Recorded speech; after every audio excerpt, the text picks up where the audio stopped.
Quero aqui prestar minha continência, minha saudação, meu reconhecimento ao que os caminhoneiros fizeram em prol do nosso país nos últimos dias.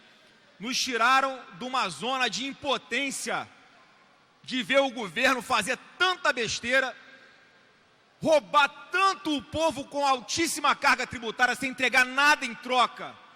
Inclusive eu, como parlamentar, fico agoniado, presidente, muitas vezes, de querer aqui votar para algum imposto ser reduzido, não criar novas taxas para alguns segmentos e, constantemente, quem pensa como eu, vários parlamentares aqui, mas são a minoria, somos derrotados. Então, os caminhoneiros trouxeram a pauta do nosso país às entranhas do governo. Desde que a presidente Dilma desgovernava o nosso país, eles já tentavam levar pautas legítimas.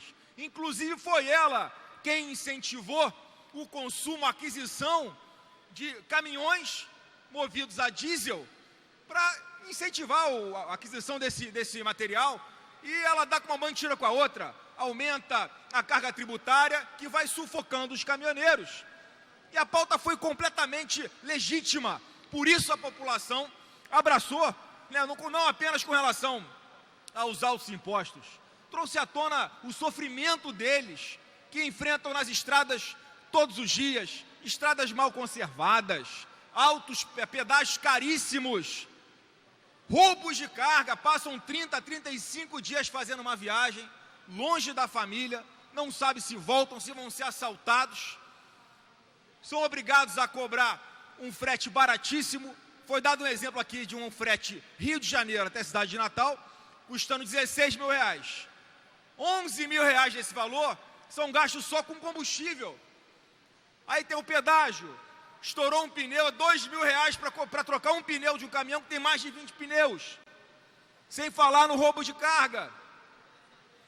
Sem falar nas multas de trânsito, outra máfia que também invade o bolso dos caminhoneiros e todos nós, contribuintes. Então, todos esses abusos vieram à tona e trouxe também um debate muito importante, que é a questão dessa hegemonia da Petrobras aqui no Brasil. É preciso mais do que nunca incentivar a abertura desse mercado, bem como o debate com relação à malha ferroviária nossa, que é muito pobre, que é muito pequena. E uma outra questão também, por que a Petrobras sempre reajusta o preço dos combustíveis aqui, praticamente todos os dias, conforme a variação do barril do petróleo no mercado internacional, se nós produzimos aqui cerca de 80% do que nós consumimos? Por que não reajustam na proporção do que é importado de petróleo aqui para o nosso país?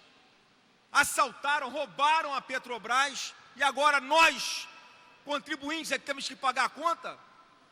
Então, meus aplausos aos caminhoneiros que nos tiraram dessa sensação de impotência, mostraram que com mobilização dá para curvar esse governo, os governos estaduais também.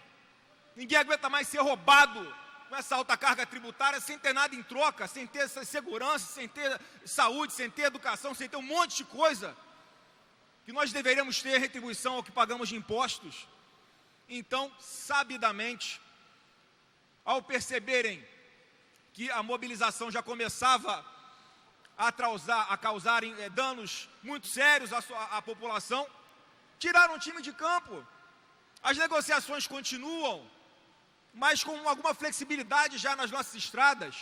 Ainda enfrentaram essa grande mídia que o tempo inteiro quis criminalizar esse movimento, de uma forma chega a ser ridícula, acusando-os de fazerem bloqueios em estradas, quando na verdade centenas de vídeos que nós assistimos, recebemos em nossos celulares, vimos na internet, mostra eles permitindo a passagem de carros com veículos comuns, cargas que são levando insumos para hospitais, combustíveis para que os serviços essenciais de emergência não parassem, tiveram toda a consciência.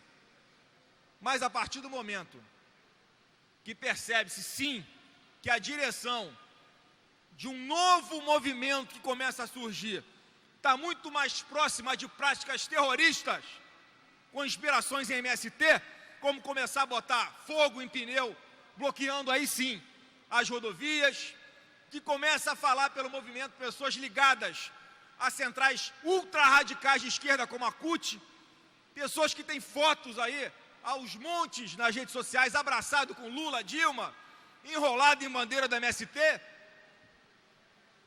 Então, como muito bem disse o deputado Jair Bolsonaro, você não pode, para combater o carrapato, matar o boi. E é isso que eles perceberam e muito sabidamente começaram a flexibilizar o movimento e continuam negociando com o governo. Mas essa casa aqui, presidente, ela tem sido constante em sua maioria, não todos os deputados, em aumentar as alíquotas de ICMS. A gente vive uma guerra fiscal aqui na região sudeste. O Rio de Janeiro tem as maiores alíquotas de ICMS para vários produtos. No tocante aí a gasolina, o ICMS aqui no Rio é de 34%. Nós aumentamos aqui o ICMS da energia elétrica para 32% para quem consome mais de 450 kWh, impactando diretamente nos micro e pequenos empreendedores que precisam de energia para movimentar os seus negócios. Então, presidente, eu fiz aqui algumas emendas, a principal dela no sentido de abaixar a alíquota de ICMS do diesel não para 12%, mas para 11%, para que nós possamos competir com algum nível de capacidade ante a alíquota que é praticada em São Paulo, em Minas Gerais e no Espírito Santo. Toda essa gama de consumidores que estão nas fronteiras do Rio de Janeiro com esses estados, acabam consumindo em outro estado, a gente perde a arrecadação. Então a proposta de passar para 11% é exatamente nessa linha, na linha de tornar o Rio de Janeiro mais competitivo e com isso, no longo prazo, aumentar a arrecadação.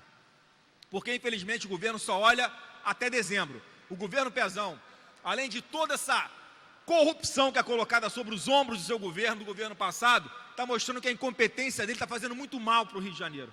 Ele não consegue pensar no médio e longo prazo, ele não está preocupado com quem vai ser o próximo governador, parece até que ele não é um morador do Rio de Janeiro, ele está acabando com a nossa arrecadação, está acabando com a competitividade do Rio de Janeiro, ele faz de tudo para chegar até dezembro, mas governador, a vida continua depois de dezembro, a vida continua depois das eleições, não destrua o Rio de Janeiro.